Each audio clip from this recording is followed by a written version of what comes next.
उत्तर प्रदेश की सियासत में एक बार फिर से बवाल मच गया है। विवाद, बयानबाजी और अब सियासी तीर। इस बार सीधा हमला ऐसे शख्स पर हुआ जिनका नाम सुनते ही सोशल मीडिया से लेकर मंदिरों तक चर्चा होने लगती है।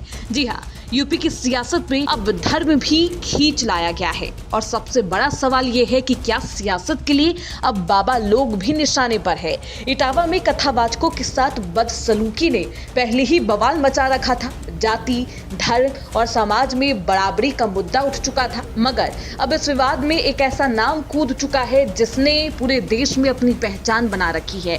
यूपी की सत्ता के खिलाफ लगातार हमलावर अखिलेश यादव अब सीधे सीधे बाबा बागेश्वर यानी धीरेन्द्र कृष्ण शास्त्री पर निशाना साधते हुए क्या कुछ बोल गए हैं जिसने पूरे धार्मिक और सियासी हलकों में आग लगा दी। क्या अखिलेश यादव ने सिर्फ बयान दिया है या उनके शब्दों में छिपा है एक बेहद बड़ा सियासी मैसेज? क्या ये हमला बाबा पर है या उस सोच पर जो धर्म और जाति के नाम पर समाज में बंटवारे की बात करती है? सस्पेंस यही खत्म नहीं होता, क्योंकि इस बार अखिलेश का निशाना सिर्फ सरकार नहीं बल्कि वो चेहरा भी है जिसे करोड़ों लोग आस्था का प्रतीक मानते हैं। आखिरकार अखिलेश ने क्या कह दिया है, बताएंगे इस रिपोर्ट में। रविवार को लखनऊ में प्रेस कॉन्फ्रेंस के दौरान अखिलेश यादव ने वो कह दिया जिसने धर्म और सियासत दोनों में हलचल मचा दी। उन्होंने साफ कहा, कई कथावाचक 50 लाख रुपए तक फीस लेते हैं, जो सामने से पैसे नहीं लेते वो अंडर द टेबल पैसे लेते हैं। और सबसे बड़ा नाम उन्होंने लिया है बाबा बागेश्वर धीरेन्द्र कृष्ण शास्त्री का।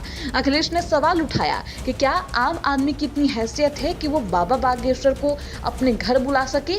वो बाबा अंडर द टेबल पैसा लेते हैं, अब चाहे जो जांच करवा लीजिए। बस इतना कहना था कि सियासत में भूचाल आ गया। सोशल मीडिया से लेकर टीवी डिबेट तक आग लग गई। एक तरफ बाबा के समर्थक गुस्से में हैं, तो दूसरी तरफ विपक्ष ने इस बयान को जाति और धर्म के सवाल से जोड़ दिया। ये पूरा विवाद तब और गहरा गया जब इटावा के दांदरपुर गांव में कथावाचकों के साथ मारपीट की घटना होती है, उनकी चोटी काट दी जाती है, जाति सूचक शब्द कहे जाते हैं और वीडियो वायरल होने के बाद बवाल मचता है।